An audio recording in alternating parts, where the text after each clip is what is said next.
എല്ലാ പ്രിയ സുഹൃത്തുക്കൾക്കും MRS ഇലക്ട്രോണിക്സിൻ്റെ പുതിയൊരു വീഡിയോയിലേക്ക് സ്വാഗതം.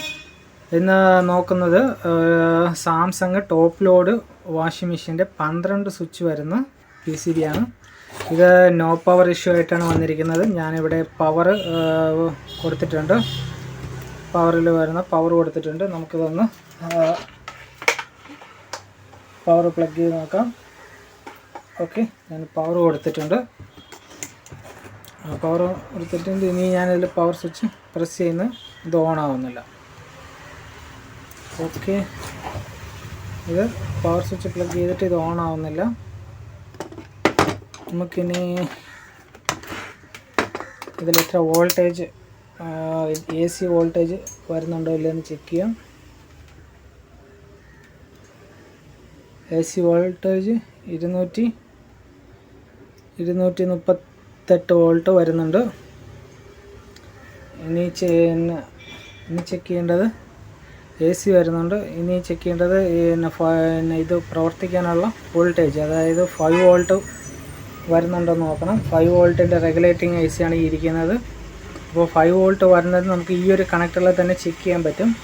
ഈ ഒരു കണക്ടറിൽ ഇവിടെ നിന്ന് ആദ്യത്തെ 2 പിന്ന് കഴിഞ്ഞ് കഴിഞ്ഞാൽ ഇത് ആദ്യത്തെ 2 പിന്നെന്ന് പറയുന്നത് ആദ്യത്തെ 2 പിന്നെന്ന് പറയുന്നത് നമ്മുടെ പ്രഷർ സെൻസറിലോട്ട് പോകുന്ന കണക്ഷനാണ്. അത് കഴിഞ്ഞിട്ട്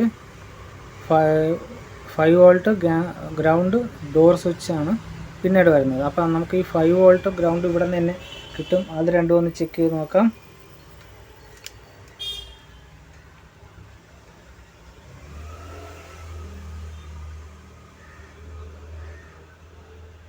ഇവിടെ വോൾട്ടേജ് ഒന്നും വരുന്നില്ല, വോൾട്ടേജ് ഒന്നുമില്ല. ഒരു 0.1 വോൾട്ടൊക്കെ വരുന്നുള്ളൂ. ഇതിൻ്റെ ഈ പവർ സപ്ലൈ സെക്ഷനാണ് നമുക്ക് ചെക്ക് ചെയ്യേണ്ടത്. അപ്പോൾ ഇത് ഓപ്പൺ ചെയ്തിട്ട് അടിഭാഗത്ത് ഈ പവർ സപ്ലൈ സെക്ഷൻ വരുന്ന സൈഡ് മുഴുവനും ഒന്ന് കട്ട് ചെയ്ത് ഒന്ന് ഓപ്പൺ ആക്കി എടുക്കാം.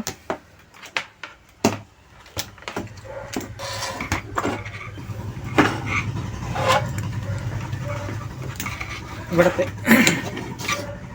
ഇത്രയും സൈഡ് നമുക്കിത് കട്ട് ചെയ്ത് ഓപ്പൺ ആക്കി എടുക്കണം. ഈ ഒരു ഏരിയ ഇത്രയും കട്ട് ചെയ്ത് വലുതാക്കി കട്ട് ചെയ്ത് ഓപ്പൺ ആക്കി എടുത്തിട്ട് വേണം സപ്ലൈ മുഴുവനും ചെക്ക് ചെയ്യാൻ വേണ്ടിയിട്ട്. അപ്പം ഞാനത് കട്ട് ചെയ്തിട്ട് വരാം. ഈ ചെക്ക് ചെയ്യേണ്ട ഈ ഭാഗം ഞാൻ കട്ട് ചെയ്ത് ആ സൈഡ് എടുത്തിട്ടുണ്ട്. ഇനി നമുക്ക് ഈ സപ്ലൈ സൈഡ് എല്ലാം ചെക്ക് ചെയ്ത് നോക്കാം, കറക്റ്റായിട്ട് സപ്ലൈ വരുന്നുണ്ടോ ഇല്ലയെന്ന്. അപ്പോൾ ഇവിടെ നിന്ന് ഈ ഒരു ലൈനും ഇതാണ് നമ്മുടെ ന്യൂട്രലും ഫേസും വരുന്നത്. അവിടെ നിന്ന് വന്നിട്ട് ഈ ഒരു 4 പിന്നിലാണ് ഇതിൻ്റെ ബക്ക് കൺവെർട്ടർ വരുന്നത്. ബക്ക് കൺവെർട്ടർ നെഗറ്റീവ് വോൾട്ടേജ് ആണ് ഇത് റെഡ്യൂസ് ചെയ്യുന്നത്. നെഗറ്റീവ് വോൾട്ടേജ് റെഡ്യൂസ് ചെയ്ത് ഈ 12 വോൾട്ടും പിന്നെ 5 വോൾട്ട് റെഗുലേറ്റർ വെച്ചിട്ട് 5 വോൾട്ടും ആക്കുന്നത്.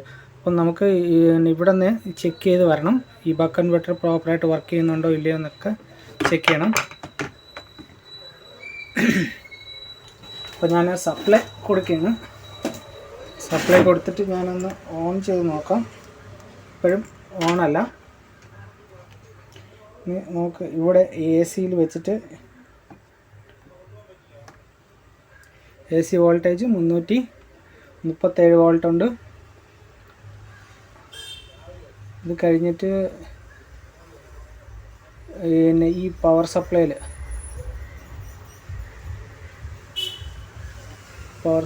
ഇവിടെ 237 വോൾട്ട് വരുന്നുണ്ട്. ഇനി ചെക്ക് ചെയ്യേണ്ടത് DC മോഡിലാണ്. ഇവിടെ നമുക്ക് ഈ ഒരു റെസിസ്റ്റൻസിൽ എത്ര വോൾട്ടേജ് വരുന്നുണ്ട്? 165.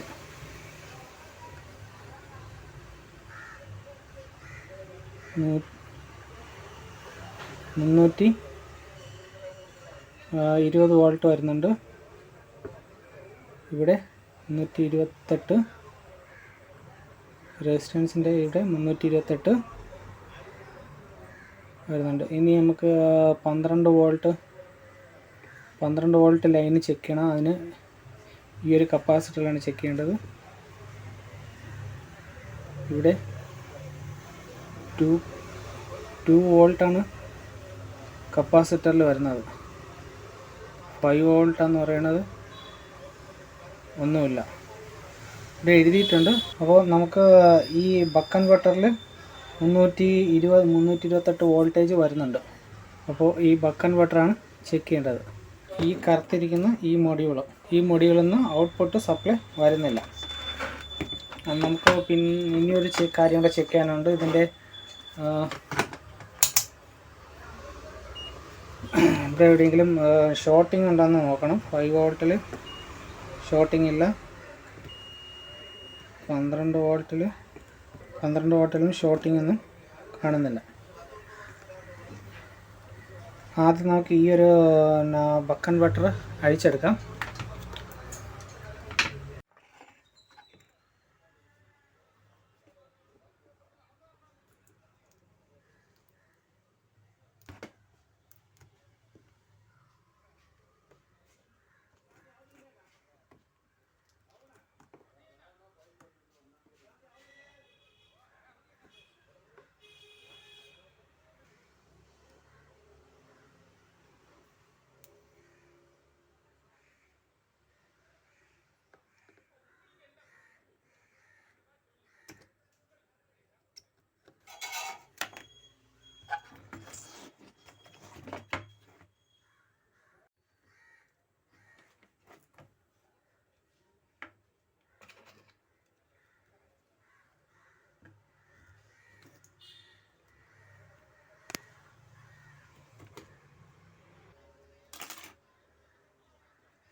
ഇതാണ് അതിനകത്തുനിന്ന് അഴിച്ചെടുത്ത ഒരു ബക്ക് കൺവെർട്ടർ.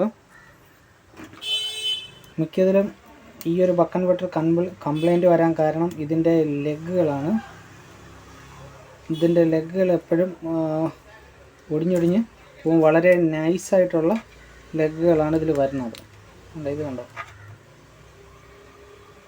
അത് തുരുമ്പെടുത്ത് കഴിഞ്ഞാൽ പെട്ടെന്ന് ഒടിഞ്ഞു പോകുക. ഇവിടെ 2-3 ഈ ലെഗൊക്കെ തുരുമ്പെടുത്ത് ഒടിഞ്ഞിരിക്കുകയാണ്.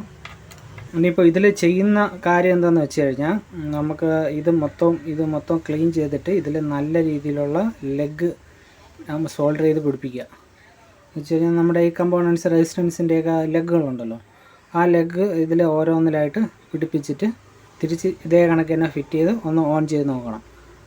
അപ്പോൾ ഈ ലെഗ് എന്തെങ്കിലുമായിട്ട് ഫോൾട്ടായിട്ടുണ്ടെങ്കിൽ അത് കറക്റ്റായിട്ട് നമുക്ക് ഓണായി കിട്ടും. അതല്ല ഓണായിട്ടില്ല എന്നുണ്ടെങ്കിൽ നമ്മൾ ഈ ഒരു മൊഡ്യൂള് മാറ്റി വയ്ക്കേണ്ടി വരും. എങ്കിൽ മാത്രമേ ഇത് വർക്ക് ചെയ്യത്തുള്ളൂ. ഇപ്പോൾ ഞാനിതിൽ എല്ലാ ലെഗിലും ഓരോ പീസ് വെച്ചിട്ട് അത് കണക്ഷൻ കൊടുത്തിട്ടുണ്ട്. നല്ല രീതിയിൽ സോൾഡർ ചെയ്ത് പിടിപ്പിച്ചിട്ടുണ്ട്. ഇനി നമുക്കിത് ഇതിലോട്ട് സെറ്റ് ചെയ്യാം.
ഹീറ്റ് അധികം കൊടുക്കരുത്. വെച്ചുകൊണ്ടിരുന്ന് കഴിഞ്ഞാൽ മറ സൈഡും കൂടെ, ഇപ്പം നമ്മൾ ആ പിടിപ്പിച്ചിരിക്കുന്ന സൈഡിൽ, മൊഡ്യൂളിലെ സൈഡിൽ ഇളകി പോകാൻ സാധ്യതയുണ്ട്. അപ്പോൾ അത് നോക്കിയിട്ട് വേണം അത് സോൾഡർ ചെയ്യാൻ.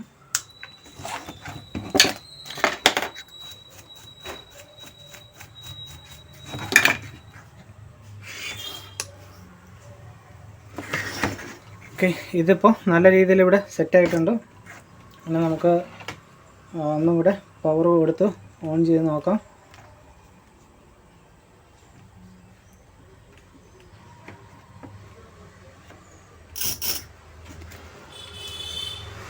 ഇങ്ങനെ പവർ കൊടുക്കുകയാണ്. ഇപ്പോൾ കണ്ടോ, ഇത് ഓണായിട്ടുണ്ട്.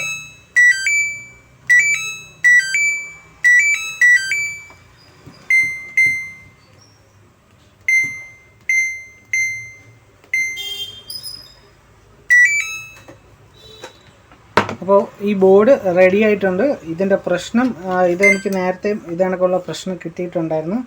ഈ മൊഡ്യൂളിൻ്റെ ലെഗ് എന്ന് പറയുന്നത് വളരെ സോഫ്റ്റ് ആയിട്ടുള്ള ഒരു ലെഗാണ് ഇതിൽ അവർ കൊടുത്തിരിക്കുന്നത്. അപ്പോൾ ആ ലെഗ് കുറച്ച് നാൾ കഴിയുമ്പോഴത്തേക്കും അത് പിന്നെ തുരുമ്പെടുത്ത് കഴിഞ്ഞാൽ അത് പെട്ടെന്ന് തുരുമ്പെടുത്ത് നശിച്ചു പോകാൻ സാധ്യതയുണ്ട്. അങ്ങനെ കോണ്ടാക്റ്റ് വിട്ട് കഴിഞ്ഞാൽ ഈ ഒരു മൊഡ്യൂൾ വർക്ക് ചെയ്യത്തില്ല. അപ്പോൾ ഇത് ഈ മൊഡ്യൂൾ വർക്ക് ചെയ്യാതെ വന്നു കഴിഞ്ഞാൽ ഈ ബോർഡ് ഫുള്ള് ഡെഡായിട്ടിരിക്കും.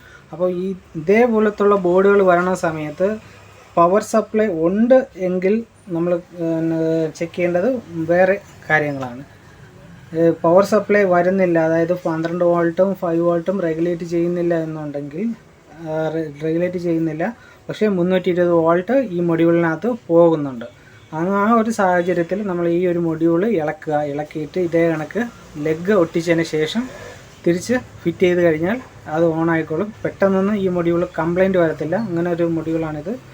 വളരെ നല്ലൊരു ടൈപ്പ് മൊഡ്യൂളാണിത്. അപ്പോൾ ഈ വീഡിയോയിൽ ഇത്രയേ ഉള്ളൂ. നമുക്ക് അടുത്തൊരു വീഡിയോ ആയിട്ട് കാണാം. നിങ്ങൾ ആദ്യമായിട്ടാണ് എൻ്റെ ചാനൽ കാണുന്നതെന്നുണ്ടെങ്കിൽ എൻ്റെ ചാനൽ സബ്സ്ക്രൈബ് ചെയ്യുക, ലൈക്ക് ചെയ്യുക, ഷെയർ ചെയ്യുക. Thank you for watching my videos. By.